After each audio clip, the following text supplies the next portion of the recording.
at the time of 1966, yeah, I was a uni student at Monash. So I was 21 years of age and I was studying engineering. I lived at Murrumbina. Many of you know where that is. It's quite a distance from Westall. On the day when the kids saw the UFO, I had an uncle whose kids were at primary school, and in the afternoon he rings me up. I was actually home from uni, and he said, "Guess what? There's the UFOs landed at the back of the school." I said, "What?" I said, "I'm going to come down on my bike." So I rode my bike from Murrumbina all the way down to Westall.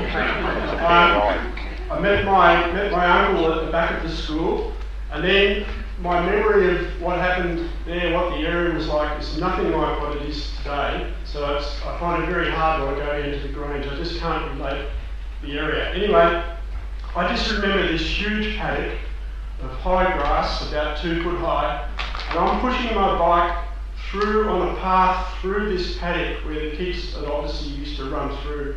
And as I'm pushing through my bike, I see a huddle of people. It's probably about 15 to 20 people, all in a huddle. When I got a bit closer, I see that there's Channel 9. And I know it's Channel 9 because they had one of those big outdoor cameras. The guy had it on his shoulders and it had Channel 9 plainly on the side. I looked down to what the people were looking at. Wow, there's this very defined circle in the 2 foot grass. And it was very defined because the whole circle was completely flat, but more than flat. The grass was twisted round in a radial direction, as if something had come down onto the ground and twisted round, so the grass was actually twisted round. And I also remember, which I hadn't actually mentioned this before, I also distinctly remember there was 3 pockets where the grass was exposed down into the dirt. So there was 3 spots, and I recently saw a picture of what one of the school kids had drawn of the UFO, and they looked up at it in the sky, and they saw that it had 3 protrusions on the bottom, and I thought, wow, that's what I remember now that I saw on the ground. Anyway, we looked at that and thought, wow, that's incredible. We saw it on the television that night. The next day I told some of my mates, and they said, oh, let's go back. So both of us, we had our bikes. We did the same trip from Murrumbina. We rode down to Westall. As we got in close to the paddock, I suddenly realised, oh no, they've got a barrier around it. So I thought, oh, let's just duck under the barrier. So I'm just about to duck under the barrier to get into the paddock, and suddenly a military guy jumps up. He said, don't you come here, go away, you must go away. Oh no. So we get back on our bikes and we ride all the way back home. We talk about it. About a week later I said, let's go back and have another look. So we go back down, get back down to where we'd seen the paddock. Oh no, the grass has been cut. But it wasn't just cut. The grass was all grass was removed. In other words, it wasn't as if someone had gone through with a slacker and there was big heaps of grass that had been cut. No, it was nothing like that. It was just cut right down to the ground. So we walk across to where the circle, we'd seen the circle, and that area was burnt. It's absolutely burnt. Oh no. So then the next thing that happened with that was I was quite pissed off, to put it mildly. Over the next few days, in all the papers they were saying the kids saw a high altitude balloon was in the area. That's what they saw. No, this is not right. So I then wrote a series of letters to the newspapers, and I think it was the Herald Sun and the Argus. And I also then discovered that there was the Victorian UFO Society at the time. So I wrote a letter to them. Didn't hear any more about this until about 10 years ago. I get a phone call from this lady called Rosie Jones. She says, I'm with the ABC documentary producer. Are you Kevin Hurley? You were involved in the UFO site in 1966. I said, yeah, that's me. She actually found the article that I wrote to the Victorian UFO Society. So since that I've been quite involved in all these various things. Thanks, Kevin. That's great. Thank you for sharing that with us. It's a very compelling experience. Now I'd like to pass it across to Dee. Hi everybody. I wasn't with the Westall High School students. I was at Clayton North Primary School, and back then I was only 7 years and 4 months old. And I remember playing in the playground and just looking, and it was a clear day, and I looked up in the sky and I could see this. I thought it was a plane, but it didn't have a tail, and so I was looking at it and I thought, there's no tail on that plane. So I just followed it with my eyes, and it came around, and then all of a sudden it was just straight like this, and then it just went on its side like that, which was like that, so I could see the top of it, and then it just went off, and it was silver and round, and that's all I saw. Another girl in the playground saw it as well, and I asked her, when we go inside, let's tell the teacher, and she said, yeah, okay. But then when we lined up to go in, and she said, I'm not telling anyone, I'm not. And so I didn't tell anyone either, and only being so small. And my mum said I told her many years later. I don't remember telling her. She didn't do anything. She was the new Australian to the country. I didn't have any siblings or, so I just kept it to myself. And then many years later, I told my children that I do believe in, now UFOs, back then it was flying saucers. And they grew up with that, because even my daughter of 36 believes and knows about today, which is good. And then I was in the waiting room with my mother, who has passed away many years ago now, and waiting for her. And I picked up a magazine, as you do, because I never buy them. And then I opened up, because this is 2006 copy, and there was the Shane's article. And that's how I got in touch with Shane, and then from there I got in touch with George and have been part of the group and being able to validate what I saw. That's really fascinating. So it's a relief, it's like validation, but today, and then I went to Westall High Primary School in 1970, year 1, form 1, and I kind of asked a few students, but I knew at that time they would have been my age, so they wouldn't have understood or believed, and I didn't ask anyone else.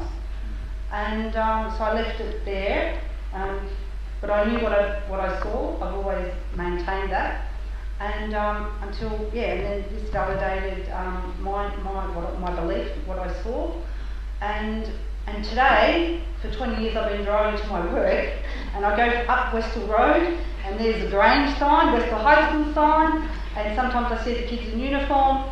And then I go up on Dandenong Road past my primary school, Clayton North Primary School, and that's what I've been doing for 20 years as well.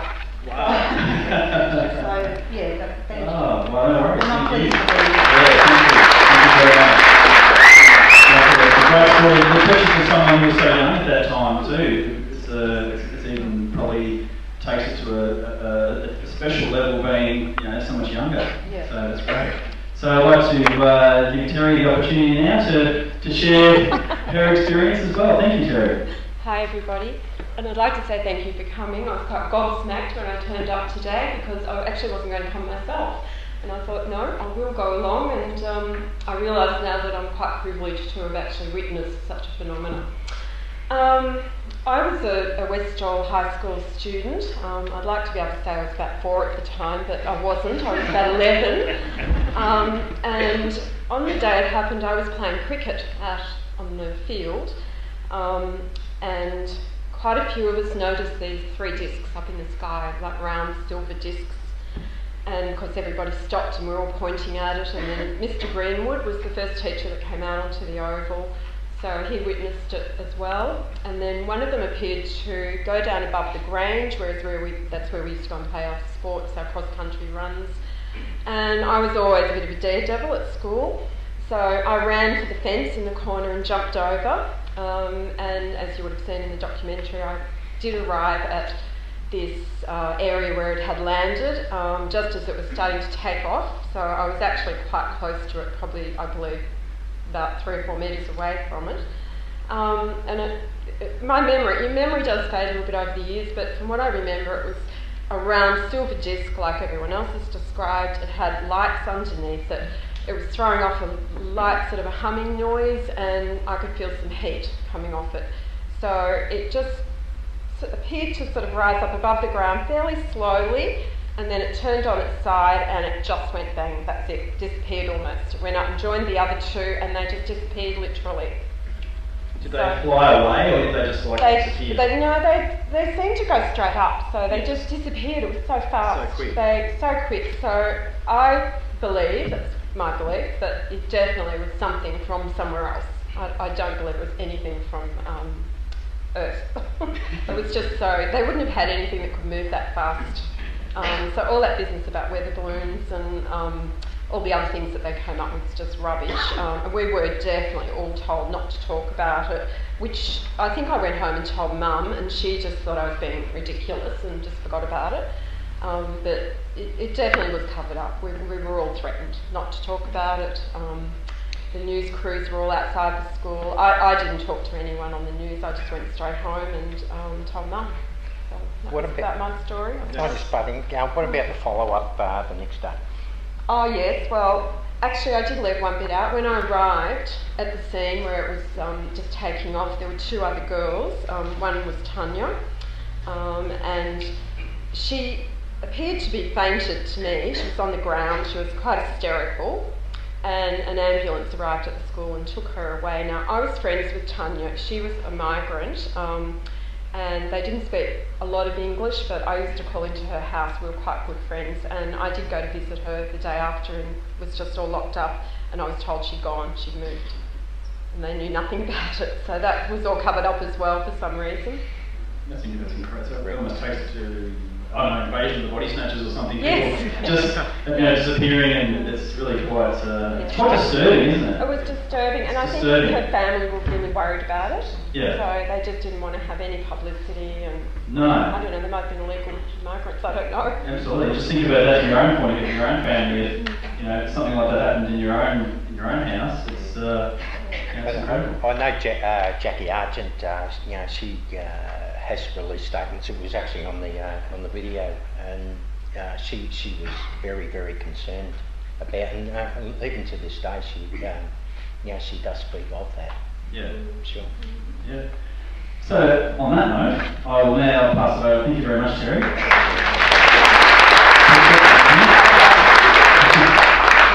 Now I'd like to throw it across to Colin Kelly to give us what he saw on that day. Okay, look, thanks again everybody. Didn't believe there was so much interest in this, and we do appreciate your attendance and hearing us out. Ironically, back in those school days, our motto with the school, which was written up on the logo and what have you, was 3 words which said integrity and service. So the versions you're hearing here today, look, that integrity is certainly shining through. This did happen. Okay, so just keep that in mind. On that video, you would have seen the kids running through the Grange. That was our backyard. And we used to do all the cross countries. You would have seen a kid running there with a black singlet with number 5 on it. That was me. Haven't changed much. No.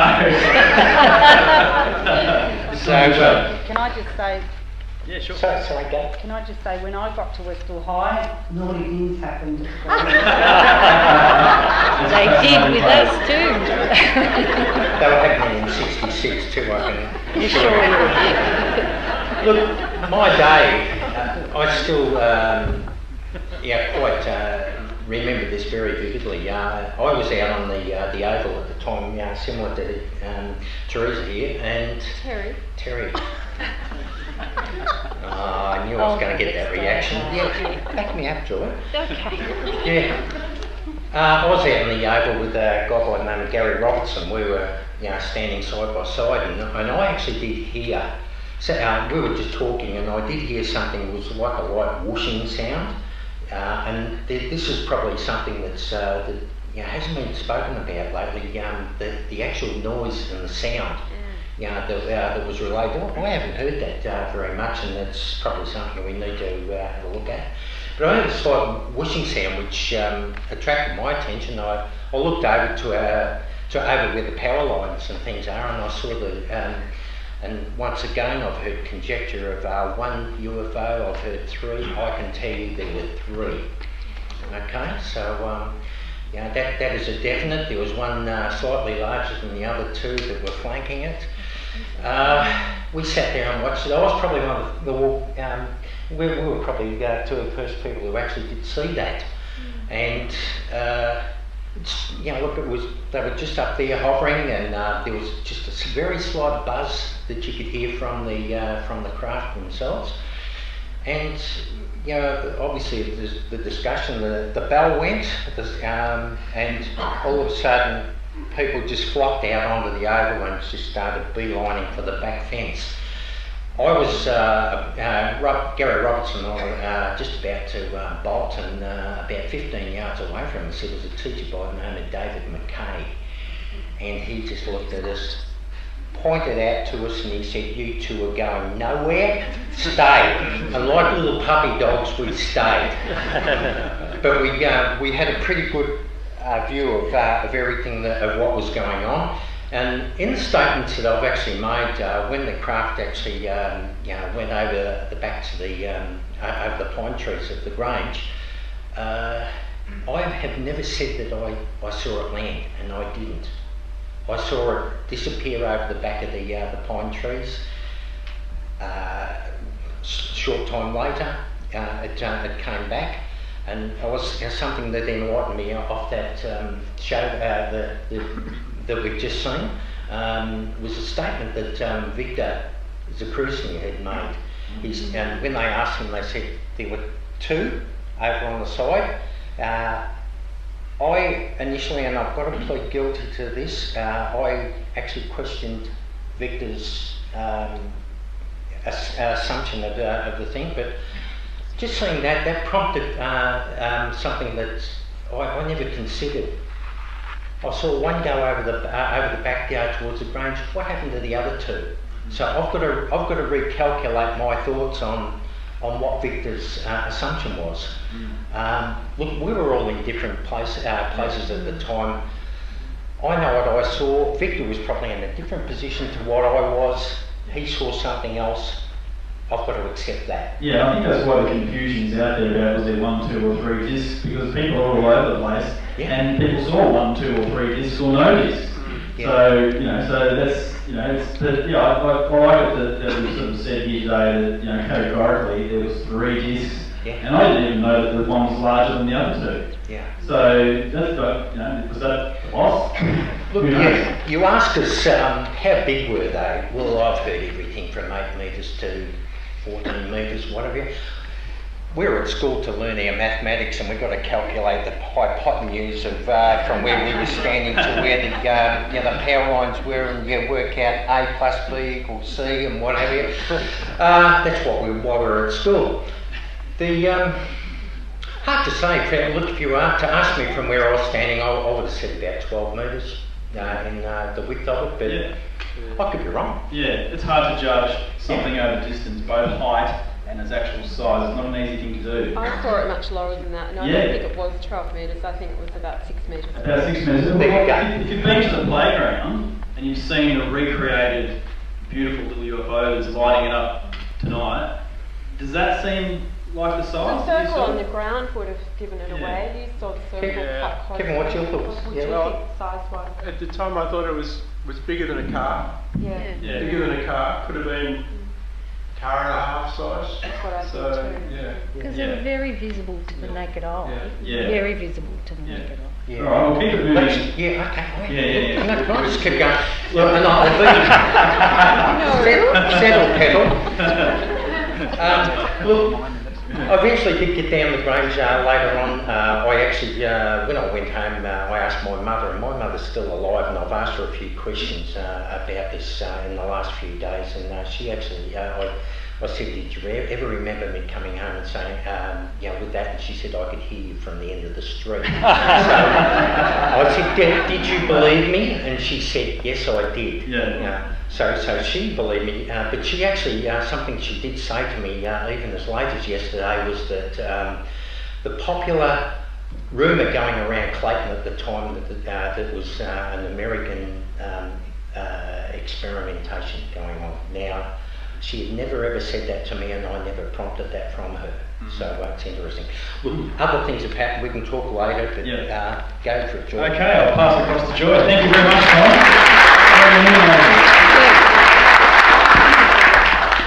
Thank you everybody for coming.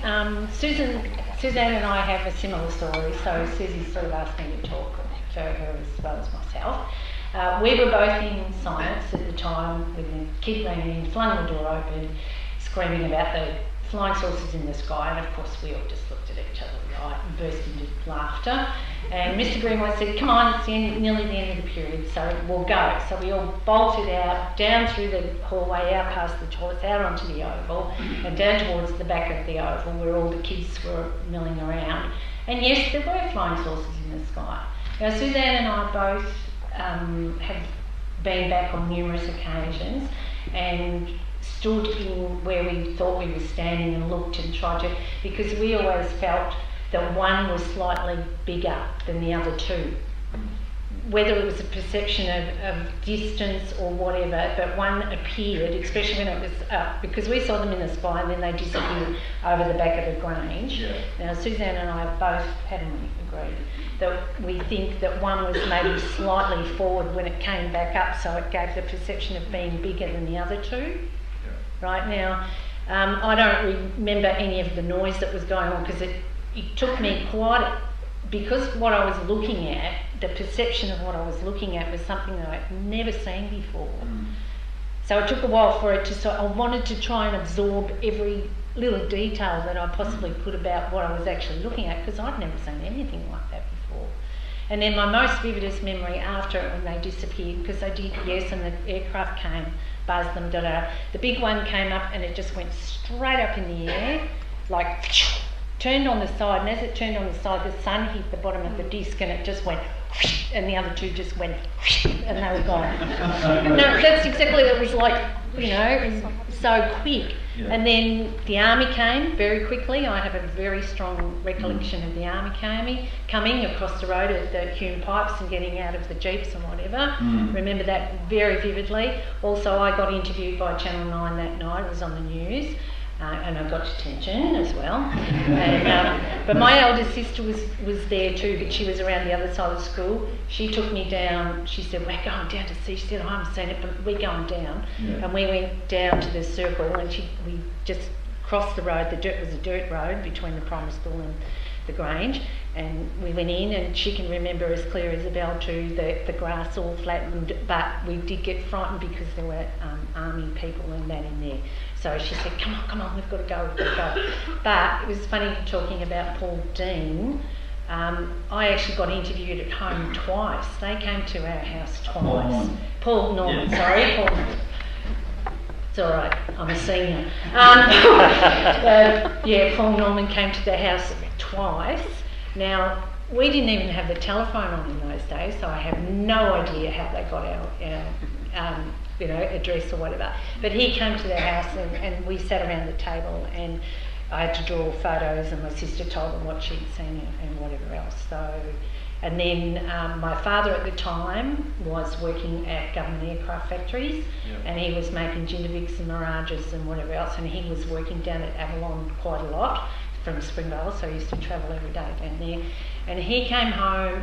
I must put in too, my parents were very supportive. They didn't make fun of me or laugh at me. I was very lucky. It was only all the stuff at school about, don't talk about it, it's a weather balloon, you're massively hysterical, whatever else.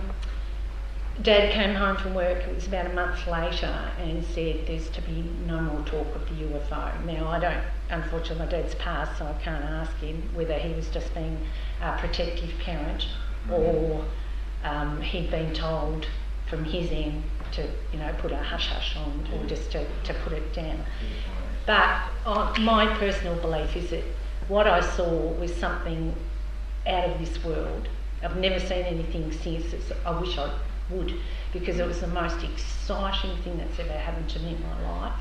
And it's in my head, and I cannot get it out. No matter, I can submerge it, I can put it away for a while, but I drive past there and the hair stands up on the back of my neck and it's boom, it's there. Yeah. Instantly. Yeah, Instantly. that's very similar to Ron Sullivan, who had the encounter at Westall. He is exactly the same way. What he saw was incredible, it was amazing to say in his entire life.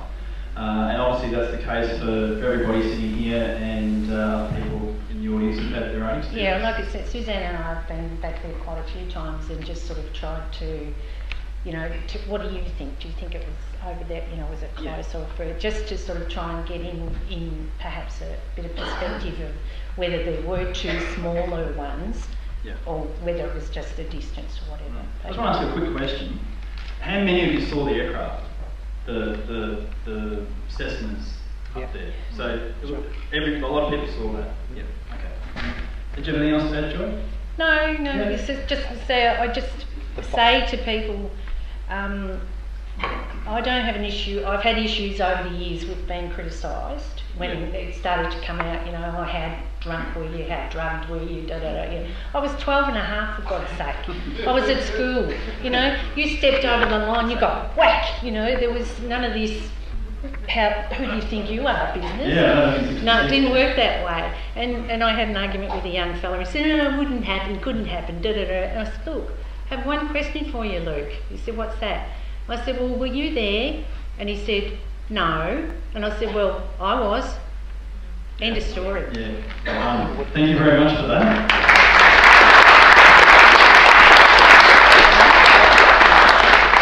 It's really good stuff, guys. Thank you so much for that. So now I'd like to pass across to Paul Smith. Now, Paul was perhaps a little older than the other students here at the school, because Paul, in fact, wasn't at the school.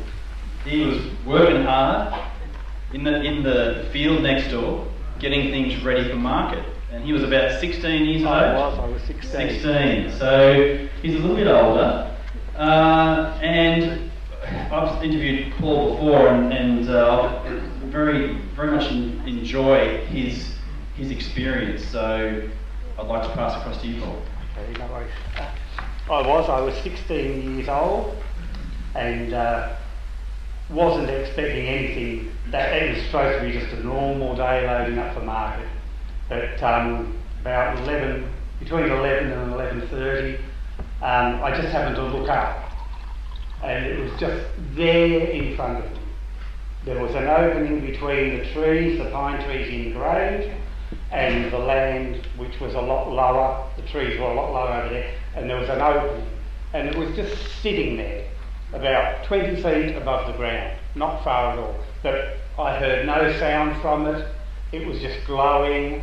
It was a sort of whitish silver, and then it was as if it had been observing what was going on, and because I spotted it, it started changing, and the colour changed. It seemed to tip on its side a bit, and then the colour started to become more bluey, greeny, mauvey, and it was fading. It became translucent. It was a solid object to start with, but went from translucent, transparent, you could see through it, and then it went like there was just this resonance left, like a gas or fumes or something, and that just moved around and it went into the trees, into the pine trees. But the trees didn't move. It wasn't a solid object going through there. It was some sort of residue or gas that went into the trees. There was nothing left of it. And my boss was there. He stood up, looked around, and he saw the tail end of what was happening, but didn't look particularly interested, and he turned around and went back to work again. But the next day, an army guy came up in a jeep from the paddock where the circles were observed, and he came up, and it wasn't like an interview, it was more like he was being interrogated. It's like he wanted to find something out. And as he came up, my boss actually went up to him, and so I couldn't hear what they were saying. But he looked threatened, my boss did. And the guy, he was army guy, but he had sunglasses on, which I felt a bit strange. He had sunglasses on. And he was a solid guy, about 40 years old. And after my boss came back, all he said was, oh, the kids have said they've seen a flying saucer. And that's all he said. And then we finished loading up the trailer. We went back to the yard. I washed the carrots with the hose, and normally he would help me, but he left me with it. He went down to the owner of the paddock, Robert Gulak, and he was down there for about an hour. And then he came back, but he never discussed anything with me. But I suspect he, Robert Gulak, and my boss are the two guys that were seen on the tractor down there. That's what I suspect. Did you work for Marquis's? Or? Next door to Marquis's. Yeah, sure. Yeah. Yeah, it's interesting. So I always sort of, with your description of what you saw, with it going translucent. Yeah. One of my theories was maybe if you're underneath it, it might still have appeared as an object, and then from the side maybe it's started to do some sort of a camouflage. No, and I've always felt uncomfortable because my description of it is so totally different from what the school kids saw. Yeah.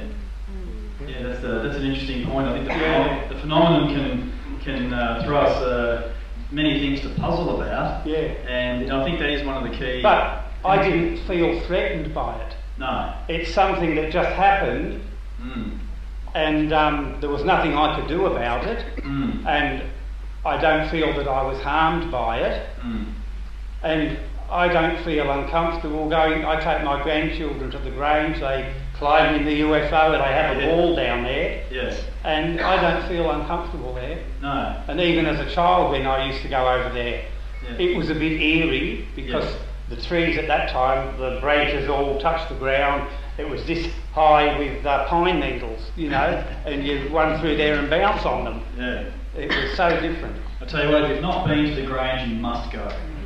It truly is a unique place, and we're lucky that it's still there. Yeah. They used to race scramble bikes down there. They did. Oh yes. wow! Yeah. Still, thank you very much about that. Marilyn, I think it was worth it.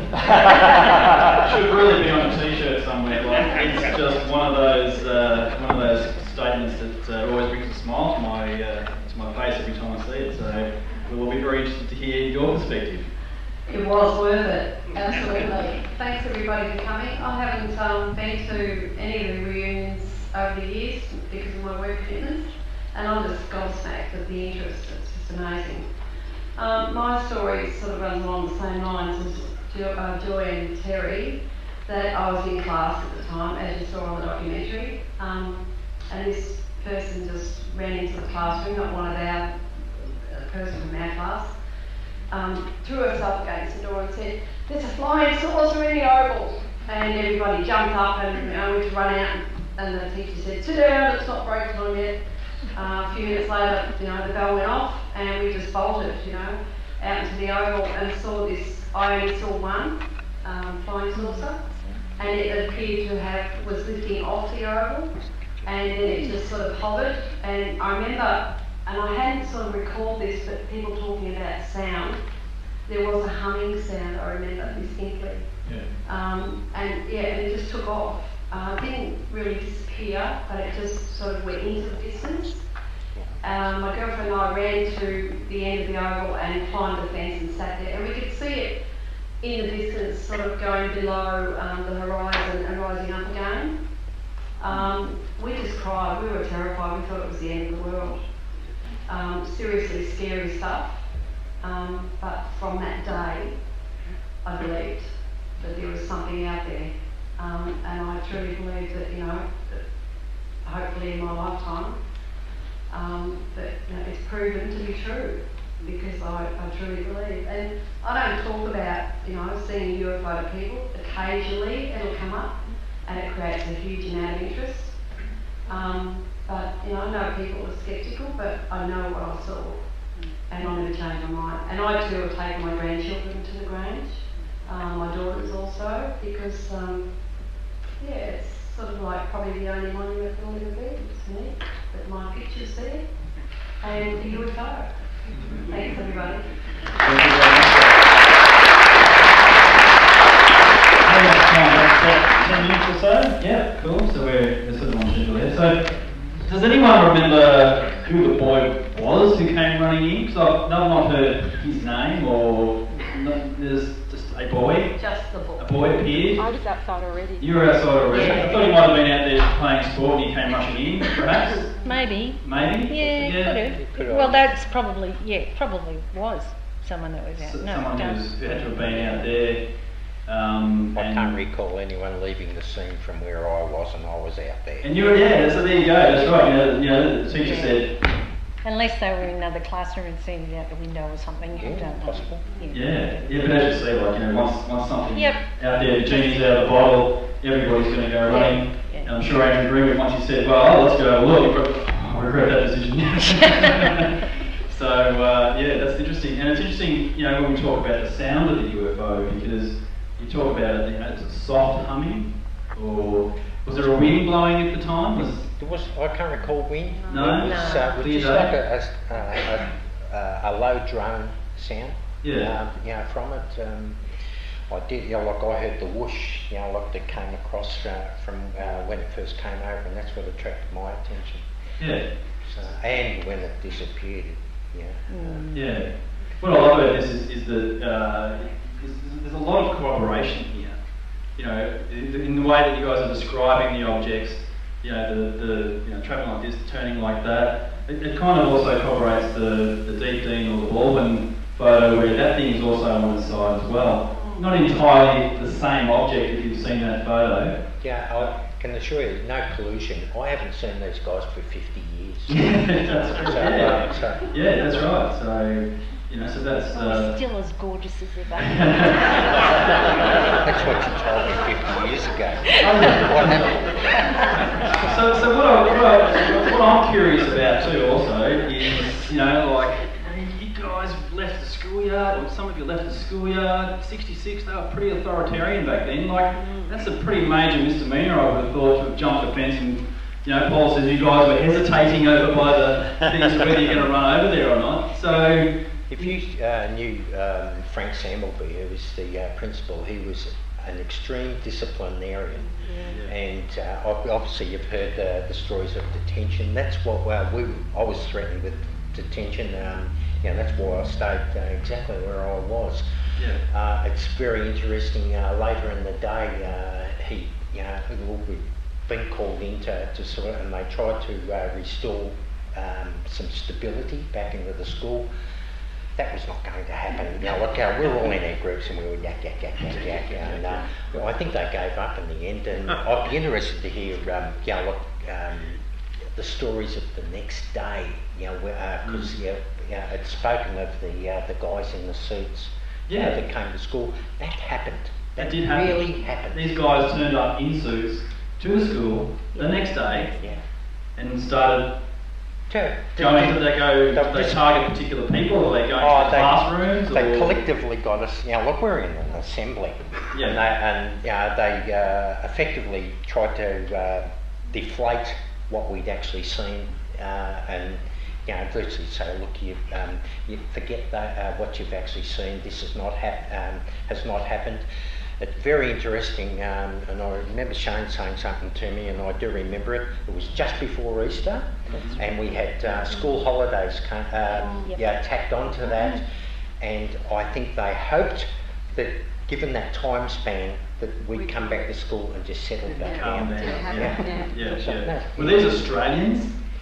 Can you remember that they were Australian people coming in to tell you guys, forget about this, nothing happened? You didn't see anything? No, and I do remember going past the office at the time, and when Jackie Argent was, she was just going into the office with those people, and I thought nothing of it at the time, but I've since seen the show, and now I know what happened.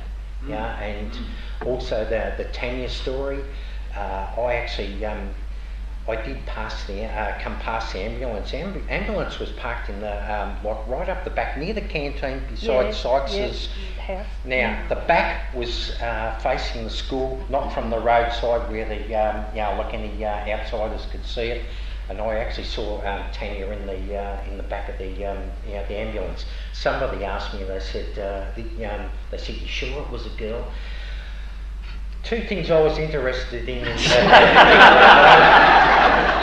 One was sport, and the other was girls. That was Tanya.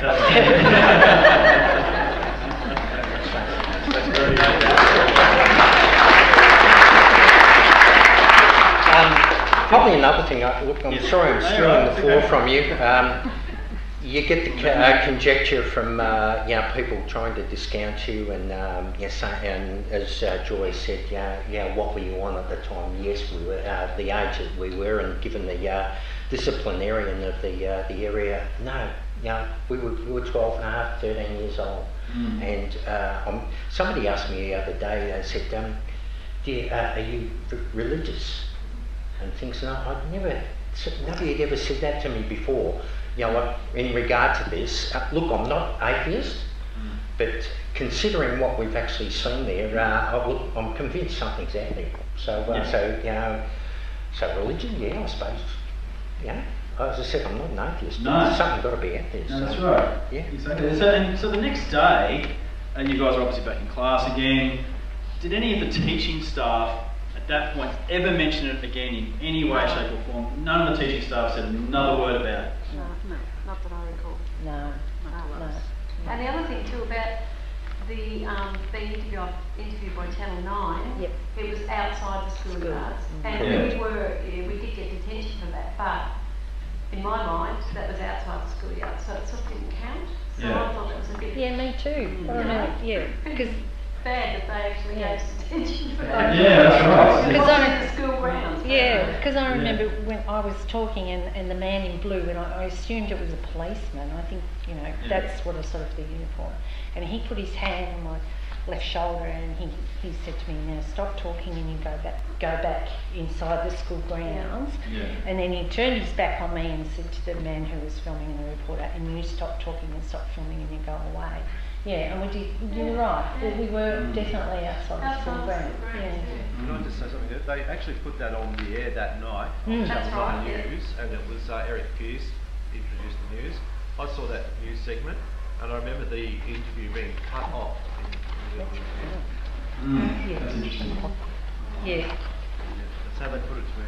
You remember that too? I remember. Can I just say something further? The thing, from my point of view, something actually happened, and we need to have some sort of somebody to pop up and explain to us exactly what they were doing. I don't know whether it was from outer space. I mean, I don't deny that as a possibility, but look, the amount of trouble they've gone to try and cover this up. If it was just a weather balloon, they wouldn't be going through all this trouble. They wouldn't have these military guys going through, analysing the ground and then cutting the grass and destroying it. I mean, excellent point, Kevin. That's right. Like your average, it's called rubber weather balloon, is not going to be of interest to anyone, realistically. So How do we push the grass down? Adding to that, a teacher apparently had a camera and wanted to take She did. That's correct. Yes. the camera was confiscated. correct. Yeah, that's right. So we've had, you look at the whole thing. You've had people that have been intimidated. You've had property taken. You've had evidence destroyed. So it certainly cannot be some type of mundane explanation. The sound factor too of what's been raised, that discounts a lot of the weather balloon. Absolutely. Weather balloons don't go. That's right. Exactly. And I think, a 20-minute response time. You're talking 1966, which it almost seems like a long time ago. It is. It's a long time ago. It's like, I might call it medieval times, but it's a long time ago. I think. It's a long time ago. Not that long. So a 20-minute response, would we get a 20-minute response today? You couldn't go drive through traffic today. That's right. To get there in 20 minutes. So, But it'd already be online, wouldn't it? well, it would be. On YouTube. YouTube, exactly. So back in the time there, you think, and I suppose also you've got to remember too that Westall Clayton in '66 was probably the outer of Melbourne. Oh, yeah. It's not Berwick or Pakenham. And one thing from my UFO experiences in investigation, I can well and truly assure you, is that UFOs love quiet places. Yeah. So they appear in quiet places, and at that time, the school It's very rural. was very rural. Yeah. Power line. And power lines. The power lines, they were attracted to the power lines. Yeah. So, somebody, they're out there at the moment. I was talking to them just before. Raised the issue about the possibility of observation of children, because children do not offer a threat to anyone. It's worth consideration. Were they watching us? I think the South African situation was school, was kids. It's an interesting analogy, really. So. Maybe radars picked them up too before we actually saw them and contacted someone who came quickly there. So it mightn't have been 20 minutes, it might have been 40 minutes. They could have had. Because those good aircraft point. from Moorabbin got there pretty quick too, so did someone else know about it? Were they before we tracking saw it? them? And the Cessna's not an F-111. No. You don't get those little babies up in the air, I mean, like and scramble a jet fighter. Yeah, the major thing too, we were so used to the aircraft flying over all the time. That's why, we knew what we were looking at was totally different. Yeah. It wasn't a plane. Every Sunday there used to be a Mustang fly over Clayton from Moorabbin Airport. So yeah, we knew our aircraft. You knew your aircraft, absolutely. Yeah. I'm not from Melbourne, but you just got to hang around Moorabbin Airport for 5 minutes to see 20 different types of aircraft, and when you live in the area, I'm sure it's a everyday event. So something truly unusual that is silver, that has a humming noise to it, that can be silent, tilt, and then off at 100 miles an hour is not a Mustang. No. So it's not a weather balloon. Nope. And it wasn't massively hysterical either. No. The speed that the craft disappeared at was, and I've heard Joy say this in the past, was so much in excess of anything around that time that could fly at that speed. And even then. Exactly, and then Paul said, like you saw this thing on the set, like a projection, and like nothing like that could have been projected in '66, or they didn't have anything that would shoot off like that. I mean, we hadn't been to the moon yet. This is before the moon. We're doing Mercury and the other, Geminis and things like that. But in '66, we hadn't really, gotten that far. I mean, really only just not that many years away from when Sputnik was put up there for the first time. So, technologically, we weren't much more advanced at that time than World War II, really. So, Quick question too. You were up at Clayton North. Do you remember approximately what time did you actually saw that? Because I will tell you that this happened around 10:15, 10:30, at Westall. Okay, so if that's the case, it would have been morning play. that would make sense. Sure. Yeah, that would absolutely make And there sense. was only one, I only saw one. Yeah. Do you also remember, Dee, any other kids seeing it at the primary school? Like you and your friends saw it? Do you remember any other children who saw it at the primary school? George said that there was another girl Yeah. that saw it. She was on the playground, whereas I was not near the playground. The same school that you were at. Yeah, Yeah. on the oval she was. I've got a video of her giving her description of what she saw. Yeah. And it was exactly the same description that you said, that was sort of just in the sky, just sitting there, and you thought, shouldn't be there, and off I went. But headed towards Westall. Yeah. That's amazing. From South Clayton coming up to North Clayton, and then doing a so-called big U-turn and going back down. Once again, a school. A school, yeah. I always got interested in that point about them observing children. I think that is perhaps something that they do. And one thing we know about UFOs is they love water, You know, they're always sucking up water somewhere. They love their power lines. They come up and get a little bit of charge. Who knows? You know, maybe they can you know, cook their toast or something. I don't know, when they pass over something like that. But you know, these themes that are coming out in this you know, from Westall certainly do play out in other UFO cases. So you guys are certainly not alone in the similarities that occur in Victoria here, which has been a UFO hotbed over quite a long time. In fact, probably going back to Aboriginal times, I'm sure they've been here for a very long time, whatever they are, wherever they come from. Well, the Dandenongs are supposedly UFO little hotbeds. Yeah. We've obviously, you know, like that Pakenham, Cranbourne, through to the Warburton, Dandenong area is an incredibly busy UFO spot. It really is. We get many reports. I'm not going to digress too much, but we get many reports of the amber balls of light flying around Cranbourne, Pound Road, and all that. There's just some areas out there where you guys can probably go out tonight and see something. You know, so yeah. So this story adds an important part to the overall Victorian world UFO, you know, puzzle, because that's exactly what it is. It still most certainly is a puzzle. So, how are we going to time here? 2 minutes? 2 minutes? Yeah. Can I just say something? Yeah, sure. Not long ago, my work colleague, she Googled my name, and she said, oh, and she knows me quite well, she said, oh, you're crazy. And I said, what? She said, oh, you saw a UFO. And I said, yes. And she said, and I said, so if you think I'm crazy, that means over 100 people are crazy too. And she shut up. Yeah. She's not said any more, and yeah. Yeah. Is it true this is probably one of the largest sightings in the Southern Hemisphere? Absolutely. And I mean daylight. Yeah. You know, how often do UFOs rock up at, you know, 10:30 in the morning? I think they got it Midweek. wrong. I think they got it wrong. I reckon they wanted to come down and power up, and they thought it was night instead of day. Maybe they've just come from the dark side. Yeah. So the kids come out at 10:15. Yeah. It's recess. That's why they come to observe the kids. Yeah, that's possible. Yeah. That's an interesting observation. As I said, this conjecture of schools and children,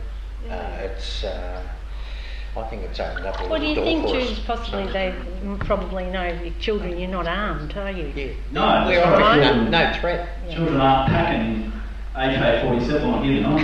No. You know, so it's not happening. You know, so it's quite. And there's other school UFO cases around, even in Australia. There's other primary school cases where, you know, they're not coming to mind, but I know there are other little talks from primary schools and schools around the place where every now and then something comes down for a bit of a look, you know, and sees what's going on. So that's really good. So, all right, well, I might call it now. So we have time to go and have another break. And we will be back for what is going to be a absolutely awesome Q&A session from you guys out there. I expect everyone to be up there with questions galore for our panel here and for Shane or Rosie as well, if you like. I understand that there are some t-shirts and DVDs out there if you are interested in perhaps getting a copy of the film. They'll probably disappear fairly quickly as well.